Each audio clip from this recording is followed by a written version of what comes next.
What's cooking, everybody? I'm your chef Beats All Our Booze, and this is the Beat Bistro. Let's go!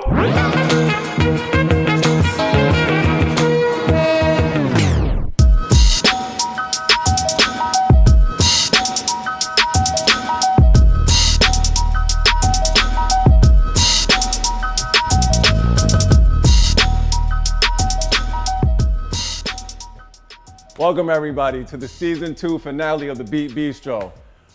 Very special day today, guys. Because number one, it's the season finale, and our guest today is the first female guest of the Beat Bistro, first R&B singer of the Beat Bistro. So, ladies and gentlemen, help me in welcoming the lovely Kennedy of Kennedy Administration.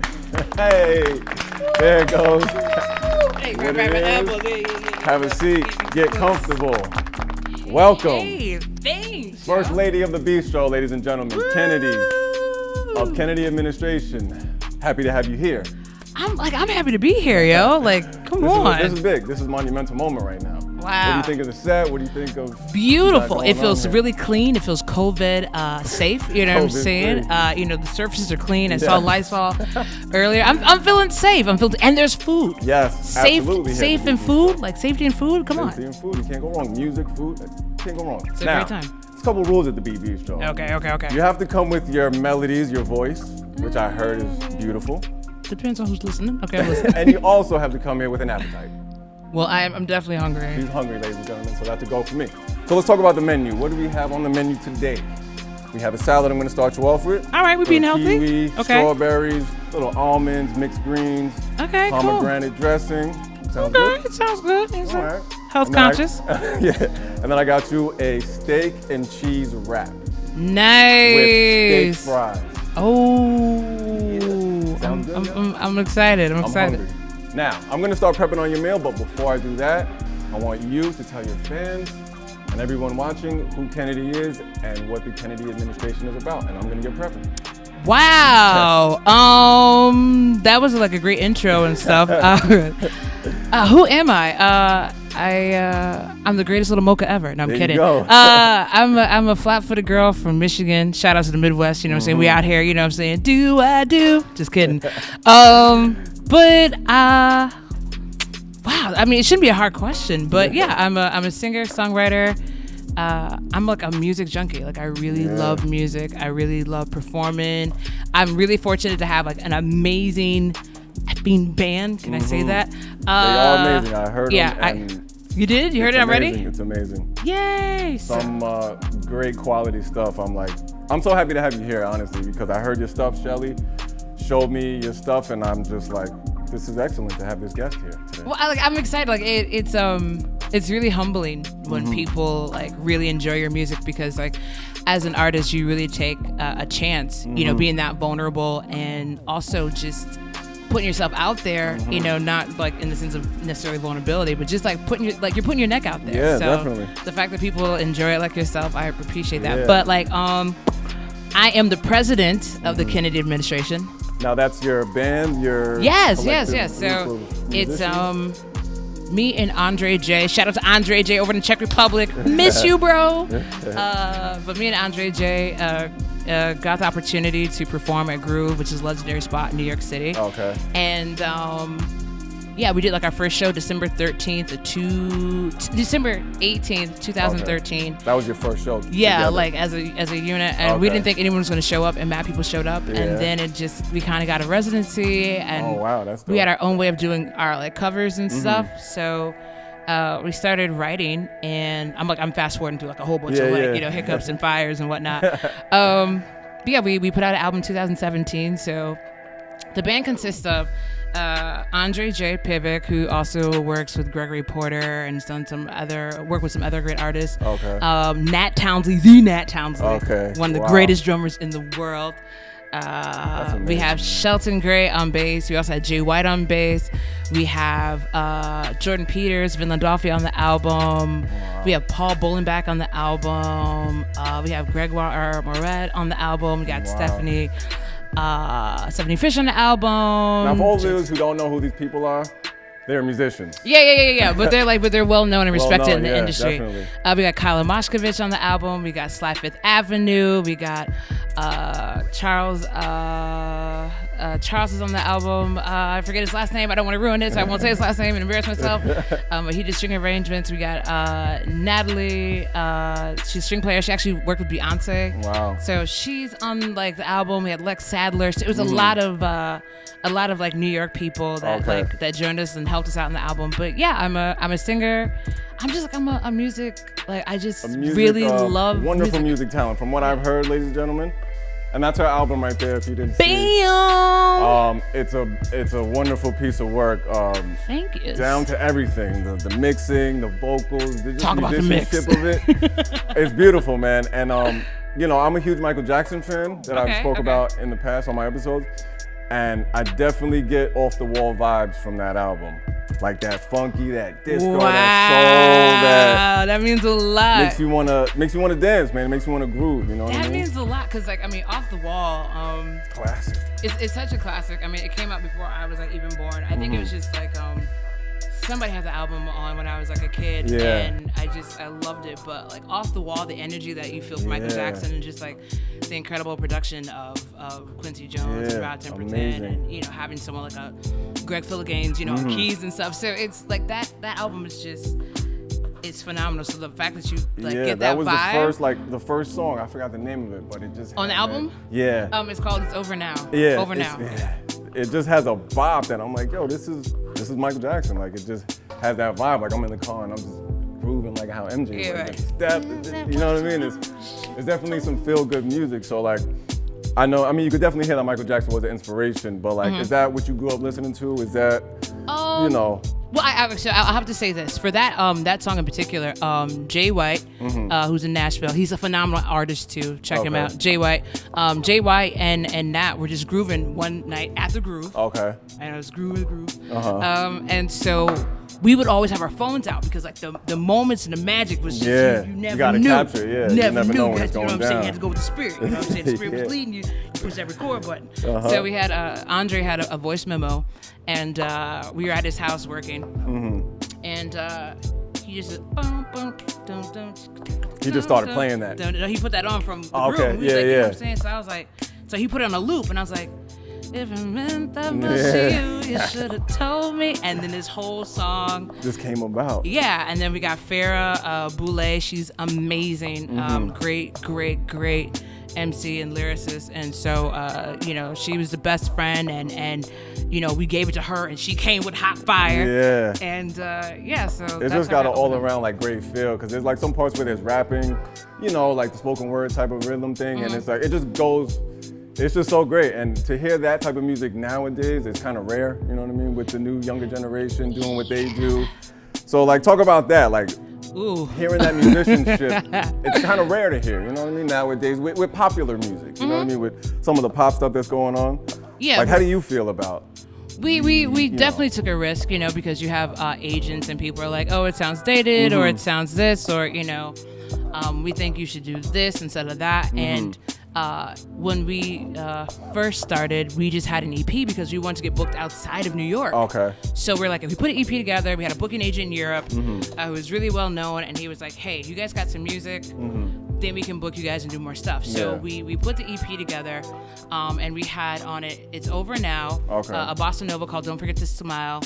And we did a song called Let's Party, which was the first song that me and Andre finished. Okay. And I was against it. I was like, the song sounds corny. It doesn't represent me as an artist. It's not strong enough. It's not who I am. Yeah, it's not who I am. I'm not a party girl.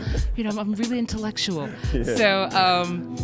So Andre was going to delete it, you know, and then he went back and listened to it and was like, I don't know, Kennedy, I think we should keep this one. So I listened back and I was like, oh my God, this is kind of cool. Yeah. So we had kind of cool. We got a groove. We got a vibe. Yeah. You know, it's definitely like, it's that thing when you feeling good. You bop. So we got the EP, put it together, you know, on our own dime. You know, gotta invest in yourself, kids. Gotta invest in yourself. We were talking about that a couple episodes ago about having integrity and stuff because you invested in it and it's coming out of your own pocket. Yeah, because there's a certain sense of excellence that you're going to put towards it because, like, you know where the money is coming from. Like, I don't have a sponsor, so I was literally doing wedding gigs, and as soon as the direct deposit hit Chase account, I was selling it back to the sound engineer. You know, so I'm not gonna lie, I've been late on rent a lot doing this. There you go, Kiwi Strawberry Salad. that. I'm gonna start working on your steak and cheese.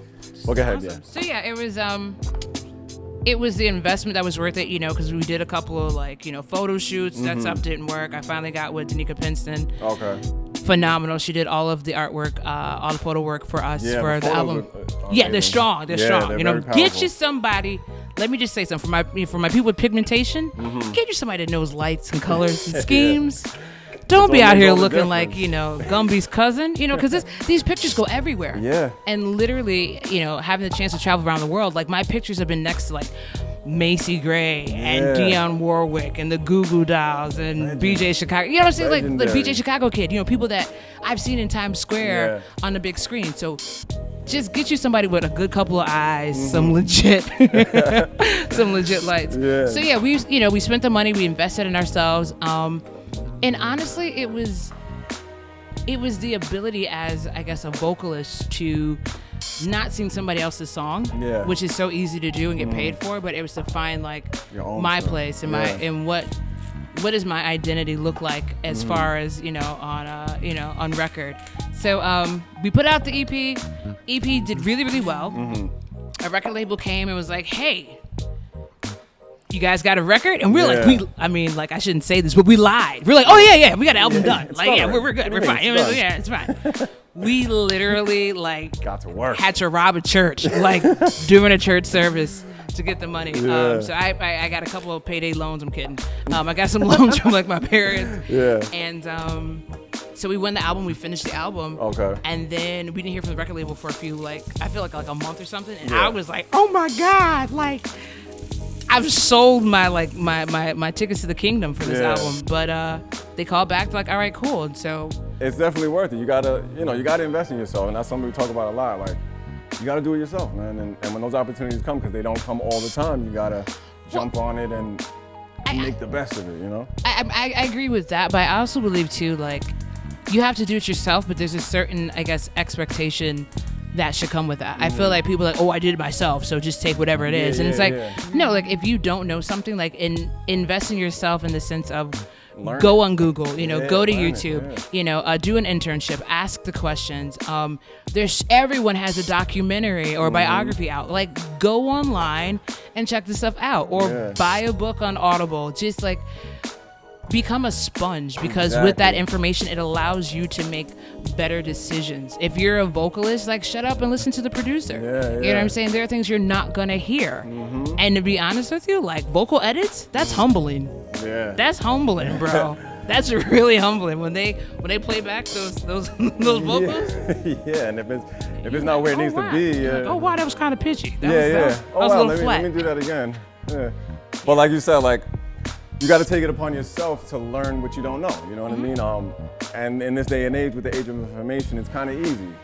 It's if I don't know how to cook something, now I can literally look it up on YouTube, and there's a video for it, explaining it. It's written down as recipes, so there's not really room for I didn't know that. You know what I mean? So it's when you take that into account with doing stuff for yourself, it's I'm gonna go learn that on my own. I'm not gonna wait for anybody to teach it to me. I'm just gonna go and do it. And sometimes that's lacking in some of music of today, or some kids of today, that generation. It's if they don't know it, they're not gonna do it. Or if that's not what they're not gonna take that extra step to try to go and find it. I see that sometimes. I'll get back on the mic. I'll say I think that is just because you have Instagram, you have YouTube, and people have been able to make careers off of momentary success from a clip. But it takes a lot to do this for real, to stand on a stage for 4 hours and perform, and they be from out of the country, and they're not your friends, and they don't care, and the club owner doesn't care that it was a rough night. They need their money. You know what I'm saying? So to have the ability to keep a foreign audience in the club, to have the stamina vocally, to have the stamina as a band leader, because I'm not only sourcing power to the audience, I'm also sourcing power to the band. You know, I have to take 4 grown men and create this synergy between it. It's not just myself, but we have to be in a place where we're willing and humble and receptive to each other in a positive way to create this moment that people are willing to stay for, because it's New York, like. And that's what I noticed. Like I was watching a couple of videos of you guys just playing with each other, and you could see like the dynamics between all you guys. It's like it's so together. You know what I mean? There's no force. It's not forced. It's like everyone's in the groove, and you guys are just. It's beautiful, and I love seeing things like that where nothing's forced. Everyone kind of knows where everyone's at. You know what I mean? I'm gonna play a drum break here, and the guy on the keyboard is just gonna hear that and know it, and kind of meet you there. You know what I mean? And it's great to see that nowadays. Because like I said, I'm a little bit older when it comes to this new generation of kids. You know what I mean? I'm a little on the older side. And I remember the time when it used to be like that, where it's like we're all gonna put in our best to try to learn each other, so we put out the best product. But now it's just like, it's me, whatever, I'm gonna do me, give me the beat, it's me, shoot the video, put the camera on me, not her, me, not him, just me, see that? It's all me. You know, and there's no like, yo, let's vibe together, let's create this energy and let's do it and rehearse it until it kind of feels natural. And I definitely got that vibe when I saw that video. I don't even know what the video was called, but you were covering Human Nature. Oh, yeah. And like I said, I'm a huge Michael Jackson fan, and just the way you guys did that, I couldn't take my eyes off the screen. Wow. Like I really couldn't, I couldn't not focus. I'm like, yo, this is dope. Well, just the energy between everybody, you know what I mean? You got the drummer, the keyboard, the bass, the guitar, the vocals, and it's just, it's tight. I mean, I hope other folks feel that way too. I hope we get them numbers up, you know.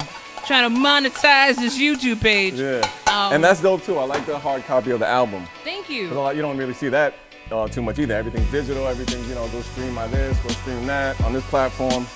So to see someone actually giving out hard copies. Yeah, we got vinyls too, bro. That's what I heard. Shelly was telling me. Yeah, we got vinyls. Like the vinyls sell out faster than anything. You know, here's the thing, like, yeah, the music industry has changed dramatically, you know, in the last, when you say 15, 20 years, 10 years, 5 years. But people still love music. Yeah, they can, you know, access it way faster than before. And so there's kind of, you know, a spoiled mentality or nature. But for Kennedy administration, I can definitely say, like, when we've gone abroad and especially traveled in Europe and in Asia, people want to buy, like, they want that piece of you. Yeah. And I still want it. Like, I want hard copies of things. Like, it just doesn't feel the same, you know. Downloading it on iTunes as opposed to like getting the CD, cracking it open, looking at the pictures, reading things. The credits. You know what I mean? Yeah. The credits. Do they even give credits on iTunes? Can you read the credits? I don't know. I'm always Googling, and you can't ever find like all the information. But like, I remember being a kid, like in the suburbs of Saginaw, Michigan, and loving. You know, cracking the seal, that plastic on top. Remember that? I used to, because I don't have fingernails, so I'm like trying to pry it open and like ripping it open. Toothpick or something, and hope you don't stab yourself. And like opening it up and just taking out the booklet and reading the names and just, you know, like written by, composed by, like and then you start like, oh, they did in that studio in LA, and then that's Benjamin Wright from Off the Wall, and he did strings for this person too. That stuff for me would turn me on. Like I'd be like, oh my gosh, it's so amazing. And what's crazy is like my dad would be like, what are you doing? You're wasting your time. You don't know those people. And now I'm like, Daddy, I do. Yeah, that's amazing. Yeah. I want to talk about that too, because you are a musician. Like, you know, people see me and they're like, oh, you know, I make beats and I try to produce, but like what I do here and in the studio is different than what, you know, the musicians do when it's live bass and live drums and live guitar.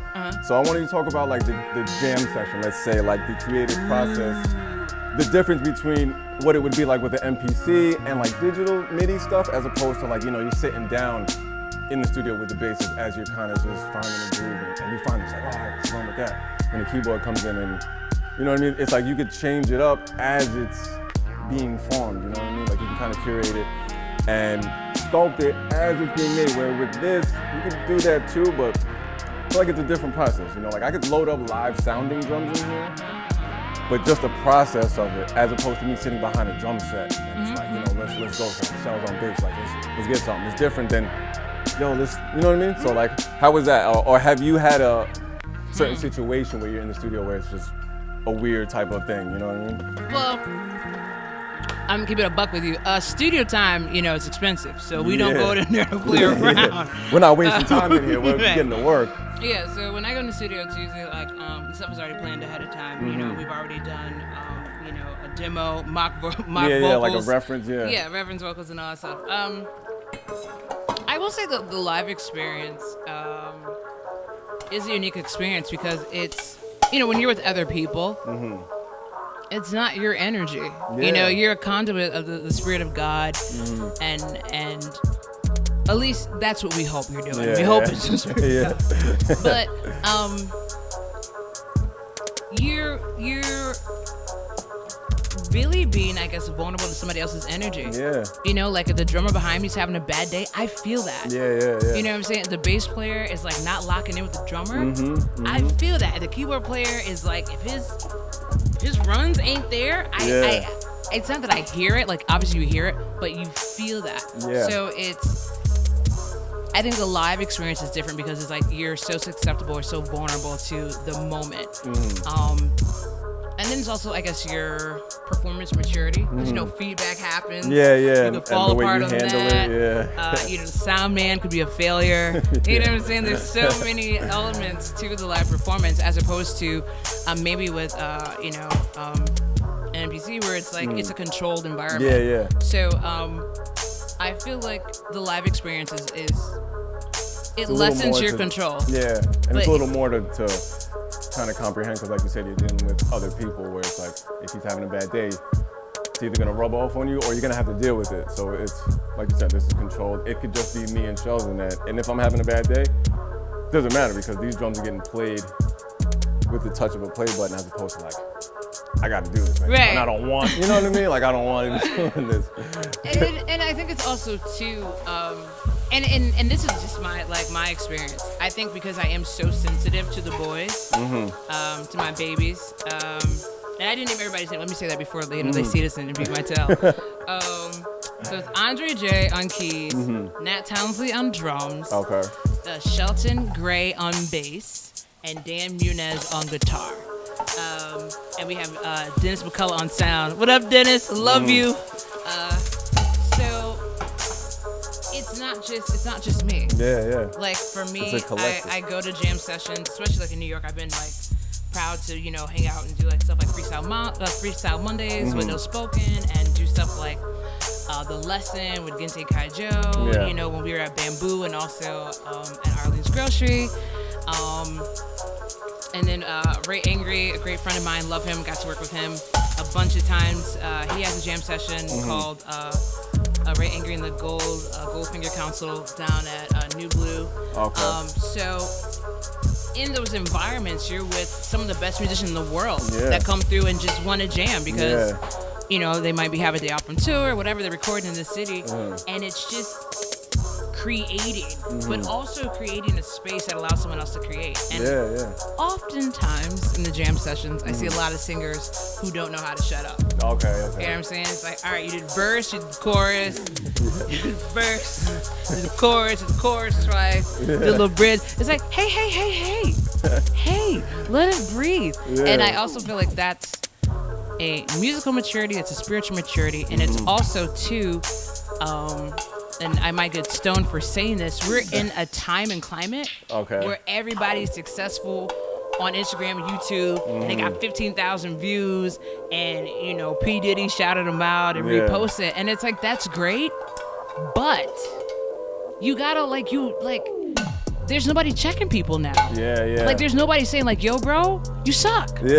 Like you listened to Thundercat's Golden Apocalypse album and came to the gig and played all that. That's inappropriate for this gig. That's drummer, hey, it's the intro. Why are you chopping during an intro? We were talking about that too, like kind of not like telling people that they suck, but kind of giving them real and keeping people in check where it's like, yo, just because you're my friend, I'm not just gonna say it's good. Because if you do value my friendship and I value your friendship, I'm gonna give you the real. And if your stuff is something that I don't like, I'm not just gonna give it to you like, yo bro, that's trash, throw it out. I'm just gonna give you like a real input. And I feel like nowadays that's kind of construed with like, hey, he's hating on me. Oh, he's hating, And it's like, nah man, I'm giving you my real opinion on something that I think you should value because I want to give you my honest opinion. I'm not just gonna sit here and say, "Oh, you're great, Kennedy. That sounds amazing." When really, I don't really think that. Two thumbs down. Yeah, two thumbs all the way down. It's people just like if you suck at riding your bike and got training wheels, like you don't tell your mom like, "Yo, ma, you hating." Like, no, you can't. You don't have good balance. You know what I'm saying? That's why these training wheels on the left side is messed up. You know what I'm saying? It's jacked up. It's more like, just shut up and listen. Yep. Like, the reason why the greats are the greats is because they had someone in front of them. And maybe they didn't, but they were sensitive enough to the spirit of music. Because you'll never be bigger than music. Yeah. Like, I remember when Wayne Gretzky had won one of 5,000 Stanley Cups. Yeah. And he's like, I'll never be bigger than hockey. Yeah. And I saw that as a little girl, and I was just like, yo, like, the fact that you're able to be a musician, that you make a living performing is a gift in itself. You know what I'm saying? Like, yeah, we ain't making money off of Spotify and Apple Music. I mean, like, that sucks. I'm not going to even, like, hold you on that. Yeah. But the fact that you're able to be creative and live in this world and prosper is phenomenal. Yeah. You know, everyone has their own story. But it's like, shut the fuck up. And let the listen, music, like, give room for God. Give room for the Spirit of God to come in and bless the people, because sometimes your ego's in the way. Yeah. It's not even about the music. And I was going to ask, too, like, when you're dealing with that many people in a band, you know, and everyone's really good at what they do, you know, is it hard to deal with sometimes egos or things like that, you know? The boys, I mean, I think, honestly, like, and this is why I love them so... Can I say, like, effing much? Like, I don't want to curse, you know what I'm saying? But, like, I love Kennedy administration as the administration, like, without me, because they're listening. It's like, we're literally, like, throwing stuff all the time. I'm flipping stuff. I'm hearing notes. I'm listening. So I might start, you know, singing back with Shelton is playing on the bass, you know what I'm saying? And we're all listening. We're all in tune and in touch with each other, because it's not about us. Yeah. If I was doing a solo album, I'm doing a solo album. Yeah, it's about the music. Man. It's about, coming together collectively to put out the best product. Yeah, and even as a band leader, it's stepping back and allowing them to be great, because without me, they're already successful. You know, like Shelton Gray has, you know, performed with Michelle Williams from Destiny's Child, with Fabulous, with Ludacris. I mean, he's toured with, you know, Black Eyed Peas. Wow.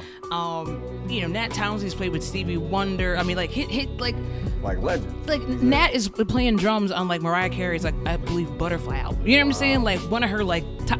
They don't need me. Like, you know, Andre J plays with Gregory Porter. He's like, they don't need me. They don't need me. They don't need me. But in this environment, in this setting, I'm the leader, but being a leader means allowing space, shutting the hell up and letting them be great. Exactly. And so many moments have come from me stepping back and just letting them be who they are. Do what they do, You know what I'm saying? They could easily put out, like, their own album or whatever and be successful, you know, but they want to rock with me. So let's do it together. And that's dope, man. Like I said, like, I mean, I'm sure you got videos out. The video that I saw, it was just so much more than just the music. It wasn't just the vocals that were good. It wasn't just it was everything about it. Everything about the band. Everything about your guys' vibe together, feeding off each other. It was great. It was something, like I said, like, you don't really see that a lot now. You know what I mean? You see a lot of performances, a lot of videos out, but like that, you know what I mean? It was amazing to me. Like I said, I couldn't take my eyes off it, and I'm just like, this is great. It's refreshing. That's what it is, to hear that in today's society with the trap and everything. Everybody sounding the same, auto-tune. Singers that can't really sing, but now they can sing. And, you know, it gets a little. After a while, it's like, where is it, man? Where's that sound? What's going on? Why is everybody doing the same thing? Or do you find yourself, like, thinking that when you hear stuff, like everything kind of sounds the same? Totally, because it's, I mean, and I had this conversation with an interview I was doing. I think I was in Germany. It was before like one of our really big shows in Leverkusen.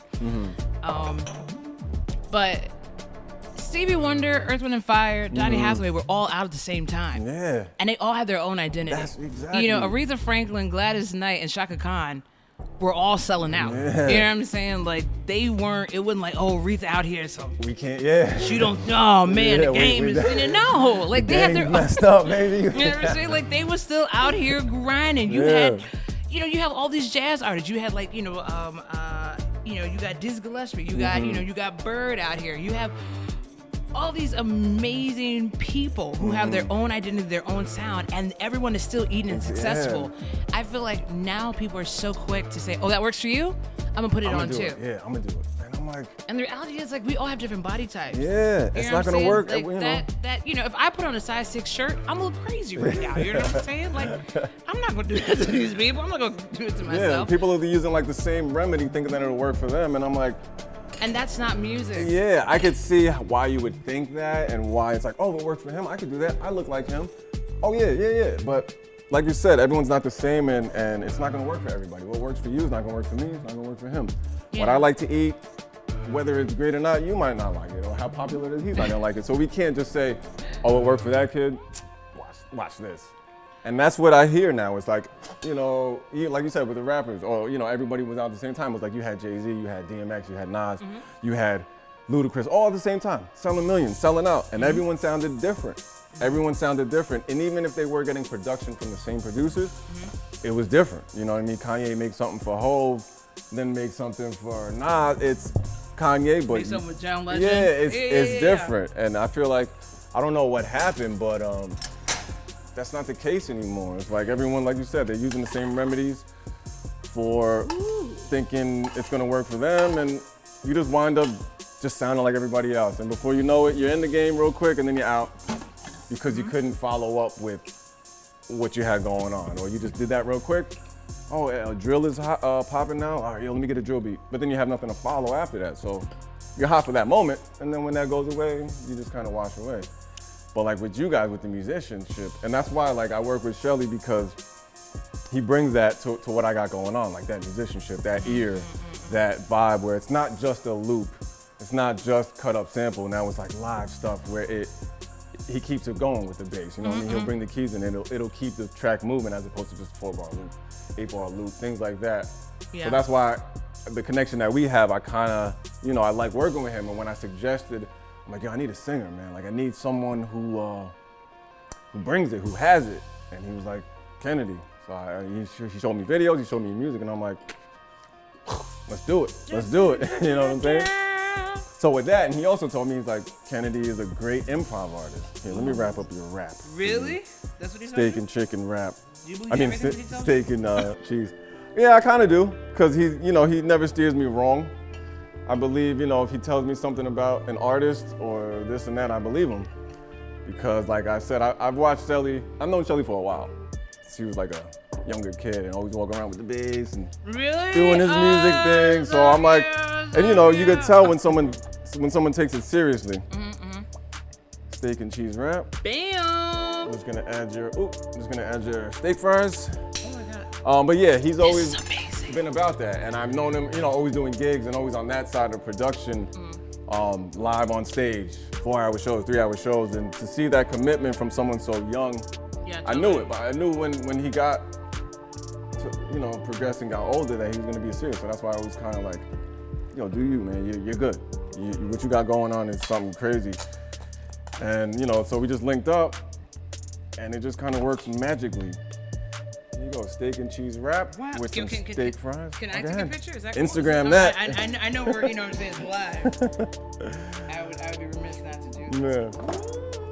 Yeah. So what I got in the MP, because you improv, and that's, Shelly's been telling me, he's like, she's great with that, don't worry, blah, blah, blah. So I'm like, all right, cool. We do have a main joint, a main beat for you. Okay. A main composure. I don't even want to call it a beat, because you don't rap on beats. It's a whole production.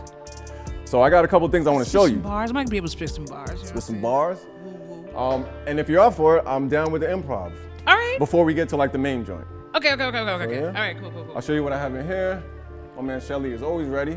I mean, can we is there gonna be like a disclaimer at the bottom of the screen, like, ladies and gentlemen, the following performance? Like, I mean, like, I just want you guys to know, like, it's been a while since I've been on stage, so if I stutter a little bit, just yo, it's off the top. Right, listen, off the dome. First female of the Bistro, first R&B artist of the Bistro, first president of the Bistro. Bam! President of the Bistro. Season 2 finale. We're here, baby. So here we go. Little improv, show you what I got, see what's going on. Right, so I got a little drum loop that my man's gonna play a little bass on. Okay. See what we got.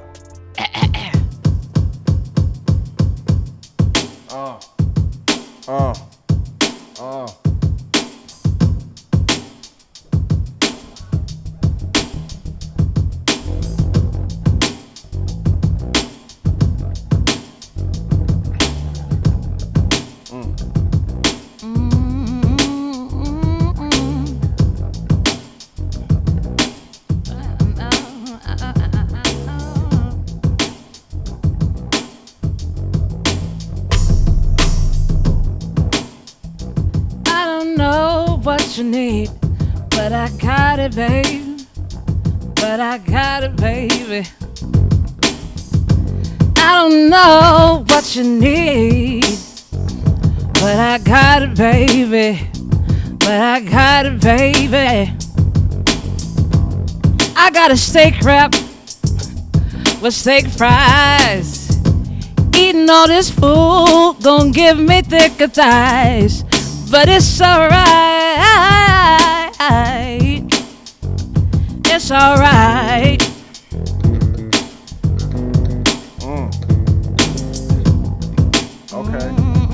Okay. Oh, that's Shelly? Okay. It's like, alright. I don't do vocals and stuff, but like and you sing too, so that's like. How do you sing yourself off like that? You know what I'm saying? Oh, you got it? No, I'm saying, but you gotta fade out, man. You gotta fade. You gotta fade. You know what I'm saying? Talking about food and stuff. She was rapping about the steak. How do you do that? Like, I don't do vocals, but to do it and sing and do it. Listen, crazy. you gotta listen. If it's real, it gotta be real, huh? Gotta be real, 100%. If it's a Bentley, them wheels better. Hey, they better say Bentley. That's it, better have that emblem on. Right, you know what I'm saying? I got another one, a little trap type of feel, like you know that. Hey, yeah, I'm a good girl. I don't listen to trap music. Okay. Hey.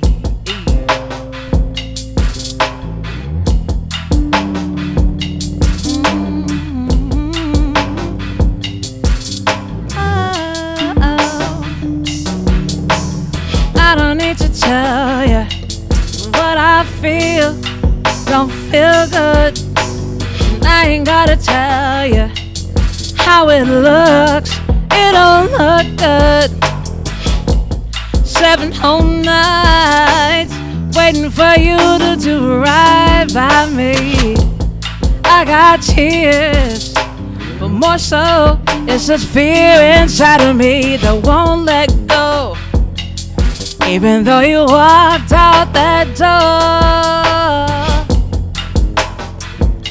since you walked, I don't need this love no more.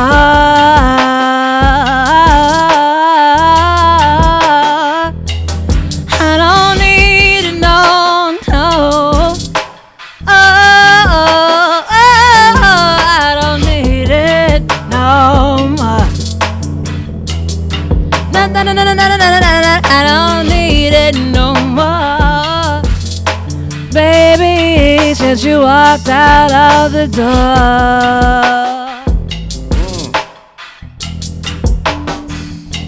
Out the door. Since you walked out that door.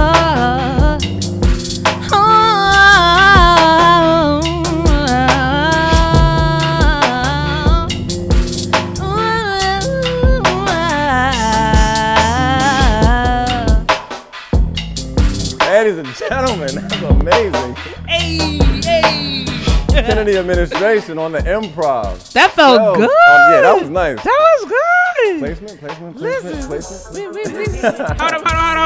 You know what I'm saying? We gotta, you know what I'm saying? Write some stuff down real quick. I don't want nobody taking that. You know what I'm saying? Beautiful. Nominees are the winner is on our song. You know what I'm saying? That was good. That was a nice little improv piece by Kennedy of Kennedy administration. Now, that was dope. Okay. I do a lot of improv sometimes with the rappers. You know, they come on freestyle off the top. I got rapping with the salad and I got the almonds and da-da-da-da-da. Got a bistro beat and they so see like, me in the street. When I grab this girl, I'ma catch this heat. So it's like I get a lot of that, but like first time to do that with an R&B singer. Now, was that all off the top or you kind of like... No. That's all off the top, bro. We didn't practice this. No. And then like I didn't know where Shelly was gonna go. Yeah, so that's what I'm saying. Like I like to see that and to show that to the people where it's like like I said, like the jam sessions with me and Shelly, they see a lot, but sometimes they don't really see like a vocalist, a singer, and a bassist. That's like, he starts coming in and you know where it's going and you kind of take it there. And I just love the connection like that. I mean, okay, look, I do have to say this, like, kudos to my father, John F. Kennedy Sr. Hence why I call myself Kennedy. That's my last name. So my dad was a bass player growing up. Okay. Like when I was a kid, and so I would hum out the notes for him that he couldn't hear in the songs. I would I would do that. So like, I feel like I'm a bassist. Okay. That just happens to sing. Okay. So you know what I'm saying? So like when you hear the bass going off, it's easy. I don't know. Like bass is something like if the bass is good in the mix, I'm always like, was he the producer? Was he sleeping with the singer? No, I'm just kidding. I'm kidding. Listen. The crazy thing is like I always hear the bass in the songs, but when I started working with Shells and I would make the beat and there wouldn't be a bass line, let's say, and then he comes in with the live, it just takes it. I don't know what you would call it, but it keeps it moving. You know what I mean? Yeah, sonically. Bass just moves. And I never really, I would hear it in other songs before I really got serious into production. But especially when me and Shell started working together, because he does also like synth bass on the keyboard. Yeah. And that rocks too, but just something about the live bass that is just walking and it just brings it to the next one, it brings it to the next one, and gradually builds, and it's just a dope thing that I always speak about. So yeah, if the bass ain't there, they ain't moving. Yeah, it's not moving. And I mean, you talk about off the wall. Yeah, like those bass lines. Yeah, like off the wall, that group. That's my favorite. Like, hey, you feel good. You might be in a wheelchair, but I feel you got a groove to that. You got a groove to that. You gonna be in there. Yeah, you gonna with lottery tickets. You know what I'm saying? Yeah, it's like that groove. Like that bass is so important. It gives you that groove, and it gives you just what it needs. And once you add that beautiful vocal that you have, and like that was just a groove thing that could possibly turn into like a song. But something as small as that. We layer it up and we get to the studio and we start building on it. So I just want to show that process between you guys and me. I appreciate it. So thank you guys. But now. You gonna do the real one now? Yes, I do have a song in here. Okay. A track. Shell's laid down keys, gonna lay down bass, I'm gonna lay down some drums. And I think that it would fit you. Like I said, we listened to your album and I think it was something that would fit you perfectly. Okay. So if you don't mind, I'll preview that for you real quick, and then I'll start it again, and then you could kind of do what you just did, and let's go. So full throttle. Can I chop it up? Can I do like different styles on top? You can do what you want. You're Improv Kennedy. Listen, she does what she wants here at the DB Show. First female, she does what she wants. She breaks the rules. There are no rules. Are no rules. My man Shell, you ready, baby? Always. Here we go. I'm gonna preview for you, and you let me know what you think.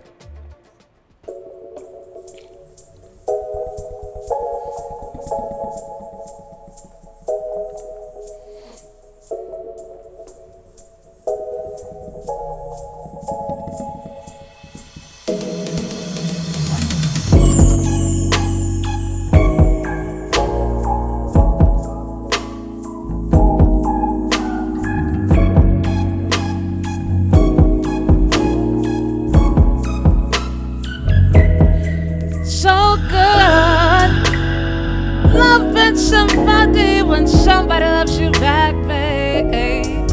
It feels good. Loving somebody when somebody loves you, somebody loves you, somebody loves you back. I can't think of the ways that you make me feel. Sometimes it's intoxicating, like I took too many pills.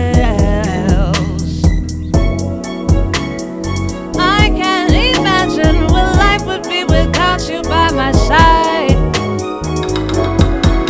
Felt like a pandemic on the 4th of July. It feels good loving somebody when somebody loves you back. It feels good when somebody loves you, somebody loves you, somebody loves you, somebody loves you. Blue skies highlight memories of a simple time. Perfect weather place me back on Daddy's knee. Oh, rain calls me. reminds me of what it used to be. I can't help but wonder, is this all life has for me?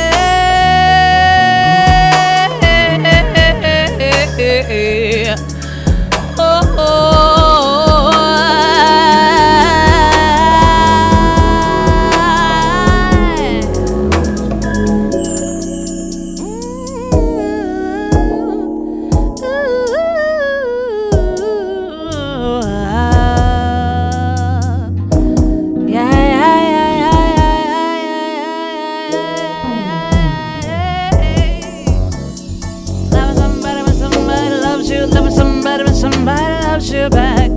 It feels good, blue skies highlight memories of a simple time, perfect weather, facing back and that is the open calls me, reminds me what it used to be. It feels good.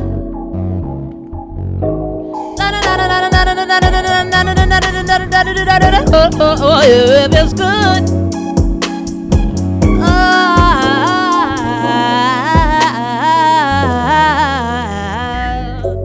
It feels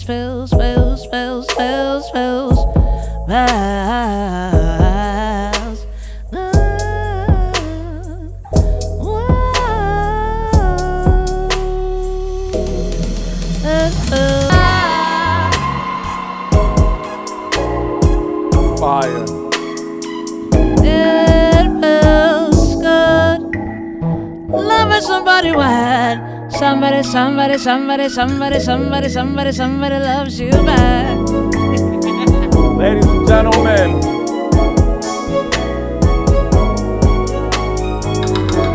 it feels good.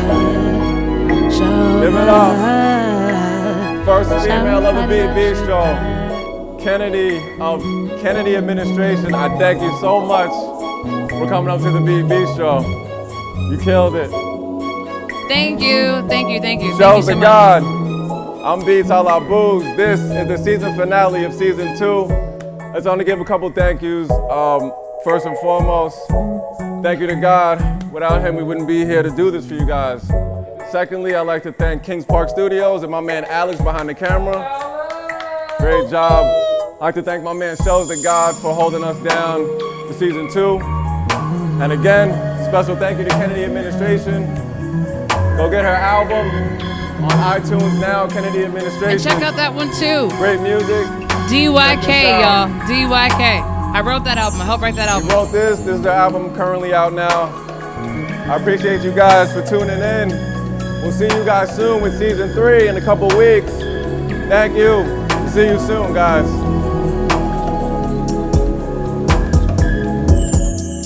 It feels good. Loving somebody.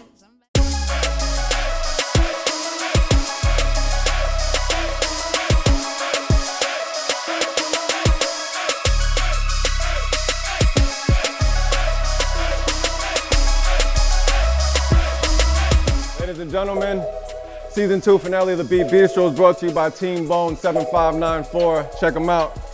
The New American Dream. Team Bone 7594. Appreciate you guys.